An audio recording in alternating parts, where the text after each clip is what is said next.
नमस्कार, बहुत बहुत स्वागत है आपका। आप देख रहे हैं न्यूज़ 18 का डिजिटल प्लेटफॉर्म। मैं हूं आपके साथ ऋतु ज्ञानवानी।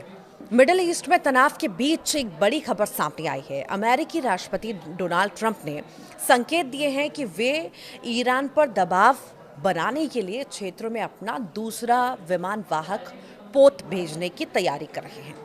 ये कदम तब उठाया जा रहा है जब अमेरिका और ईरान के बीच परमाणु कार्यक्रम को लेकर बातचीत किसी नतीजे पर नहीं पहुंच पा रही है। सीजीटीएन और वॉल स्ट्रीट जर्नल की रिपोर्ट बताती है कि पेंटागन मिडिल ईस्ट में अपना दूसरा विमान वाहक पोत भेजने के लिए पूरी तरह से तैयार है। USS George एच.डब्ल्यू. बुश को अगले 2 हफ्तों के भीतर रवाना किया जा सकता है। ये युद्धपोत वहां पहले से तैनात यूएसएस अब्राहम लिंकन के साथ जुड़ जाएगा। देखिए, ईरान के पास केवल 2 ऑप्शन हैं। राष्ट्रपति डोनाल्ड ट्रंप ने साफ कर दिया है कि ईरान के पास केवल 2 ही रास्ते हैं।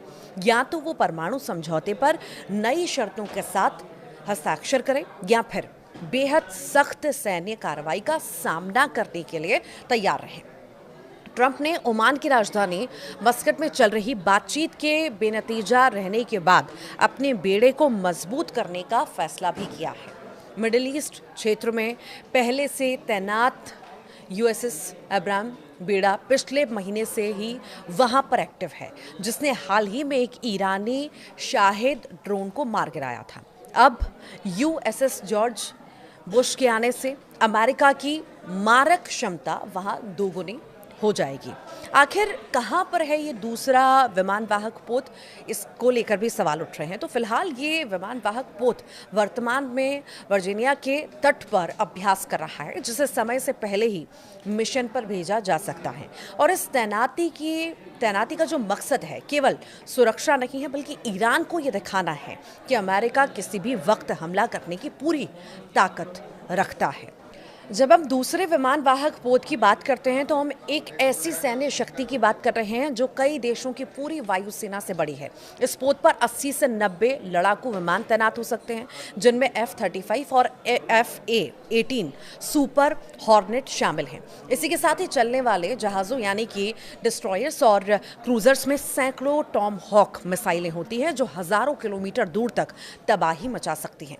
इतना ही नहीं, ये पोत हज़ारों किलोमीटर के दायरे में दुश्मन की हर हरकत को पकड़ने की क्षमता भी रखता है।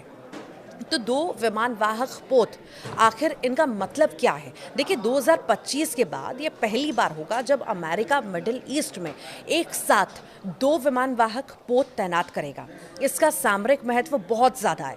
एक पोत जब विमानों में ईंधन भरने या मेंटेनेंस में व्यस्त होता है, तो दूसरा पोत हमले जारी रख सकता है। इसका जो है कभी नहीं रुकता।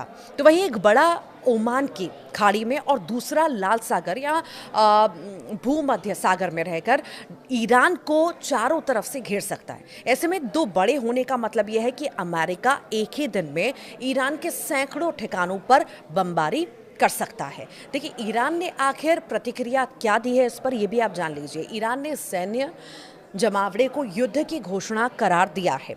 ईरान की रिवॉल्यूशनरी गार्ड यानी कि IRGC ने चेतावनी दी है कि उनकी उंगली भी ट्रिगर पर है। ईरान ने इस्फहान जैसे अपने परमाणु ठिकानों के चारों तरफ मिट्टी और कंक्रीट की दीवारें बनाकर उन्हें मजबूत करना भी शुरू कर दिया है। इतना ही नहीं, ईरान ने होर्मुज और जलडम भूमध्य में अपनी समुद्री गनबोट्स और ड्रोनों की सक्रियता बढ़ा दी है, ताकि वो तेल की सप्लाई को रोक सके।